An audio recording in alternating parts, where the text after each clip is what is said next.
Effective leadership has very little to do with position and authority, and everything to do with relationships and your modeling an activity that others are willing to follow.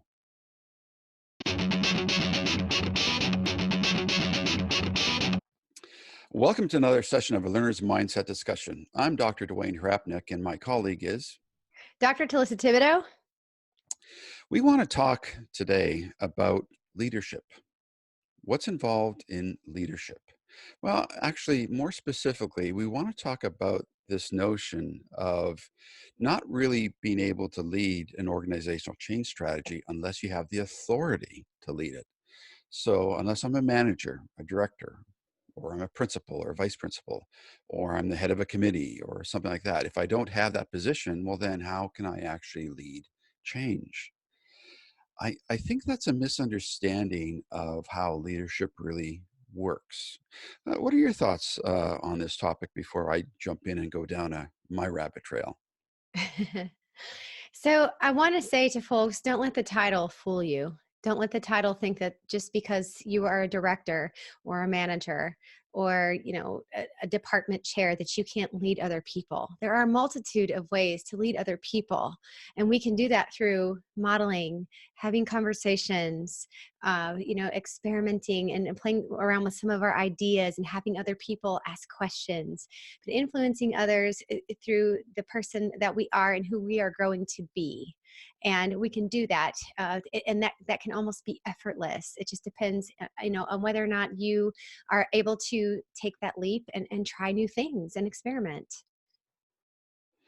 Yeah, I think you've really identified some key factors, and I want to share a little bit of my own personal story here. In one sense, that I've gone through life and thinking about, well, one day I'm going to be in charge. The day that I'm in charge, I'm going to do this. Well, you know what? Over the years, I've been a CIO, I've been a director of a variety of different things. I've been a manager of this. I've been a VP in an organization. So I've been in a leadership and even in a senior executive role. It wasn't until I was in those roles that I realized how little control and authority I really had. And I realized that you can't make people do things. Just because you have the position doesn't mean you have the authority to force people to do something. Mhm.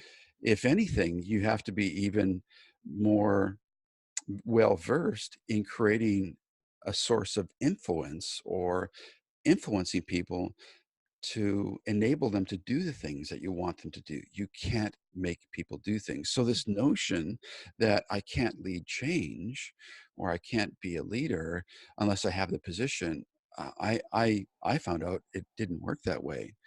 And I very quickly realized the more effective I can be in influencing the people that work with me, in creating the environment, creating the circumstances, creating the relationships. Mhm. That's an interesting term. The Mhm. relationships.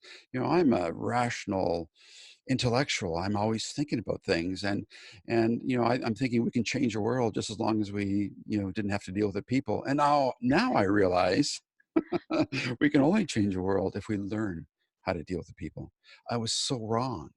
I thought I had to have the position of authority to make the change happen. It Mhm. doesn't work that way.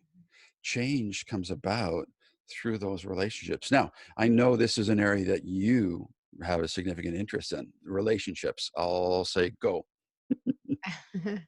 So part of relationship building is really establishing conditions, and that is simply to allow people to ask questions and see what you're doing and go, oh yeah, that's really neat, and then you invest in their ideas and they invest in yours, having conversations with people and connecting what they're intrinsically motivated to do with what you're doing, and then kind of stepping back a little bit and allowing things to happen organically, or as you would say, on a grassroots level.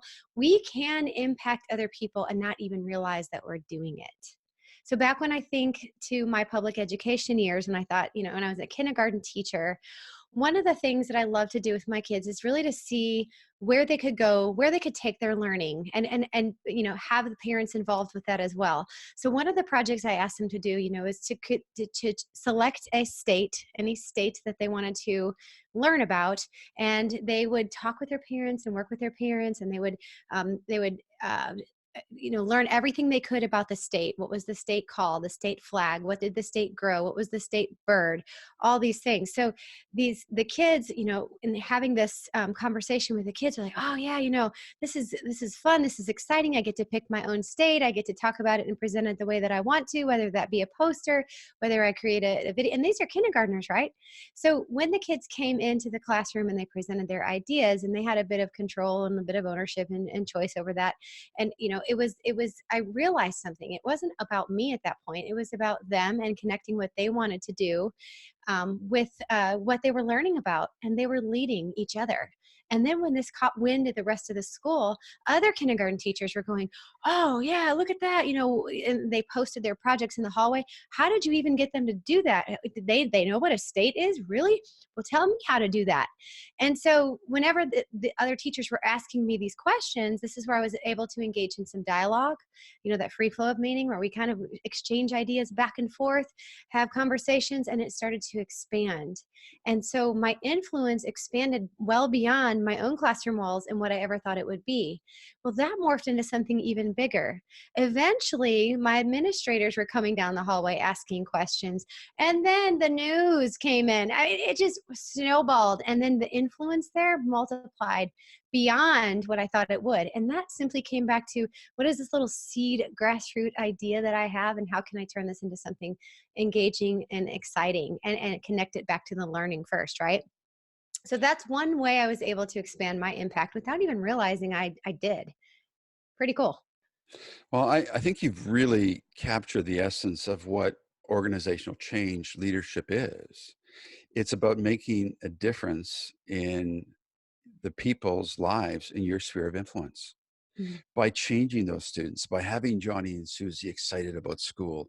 And when they went to other classrooms or they talked to their parents, that spreads. And before you know it, you've got other teachers, you've got other parents, you've got the formal leadership asking, what are you doing different? Mhm. Johnny and Susie are so engaged. What's happening? When you get people interested and excited by the fact that you're developing the relationships that create the change in those lives by giving the learner control and ownership over their learning, and then seeing the power that that has when other people see that, they want to do the same thing. Well, guess what? That's how you would lead organizational change, Mhm. not by mandating it, not by requiring it, not by forcing it, but by leading it and modeling it, and then by having those involved in it share the passion and desire. And it's like this notion of the spark. You're igniting a spark Mhm. and it takes off. Mhm. Makes all the difference in the world. Mhm. Long, long time to realize that. A long time. And I'm so excited for you that you've realized it a lot sooner than I had. It's taken me decades to figure that part out. And since I've learned this lesson, I've gone away from formal leadership. I'm just a professor working in the classroom, working online. I'm teaching. I'm recognizing my sphere of influence is extremely important. If I can change one learner at a time, I can change the world. And all it takes is that spark.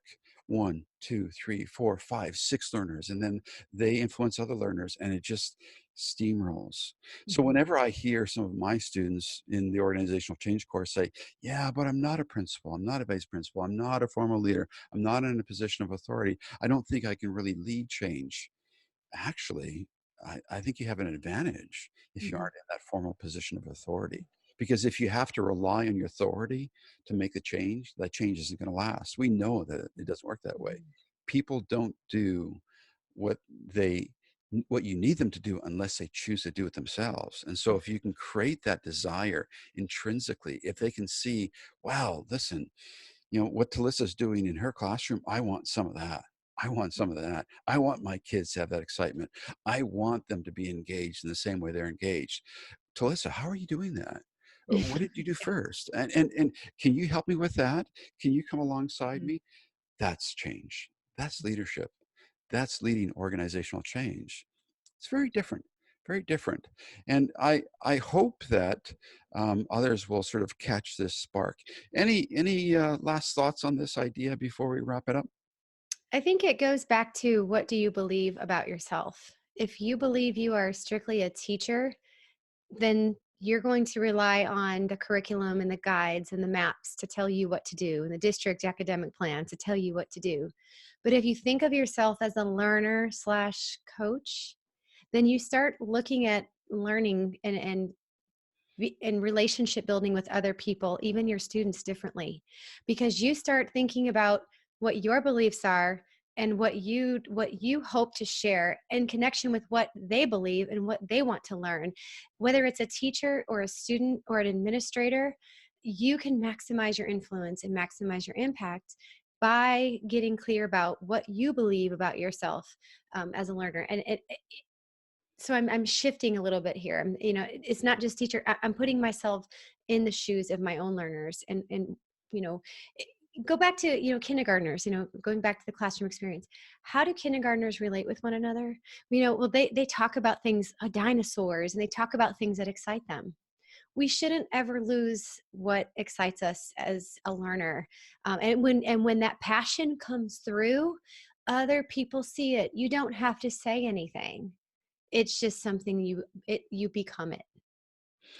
I think you've really identified the key here. A perpetual learner is what you're talking about, somebody who lives a life of learning, exploration, investigation. If you are a perpetual learner, you have a learner's mindset. Mhm, That's catchy. It's mhm, contagious. And mhm, and having that type of passion and desire for learning spread in your learning organization will make all the difference in the world. mhm. Learner's mindset and perpetual learning, yeah, you can change the world one learner at a time if you live that.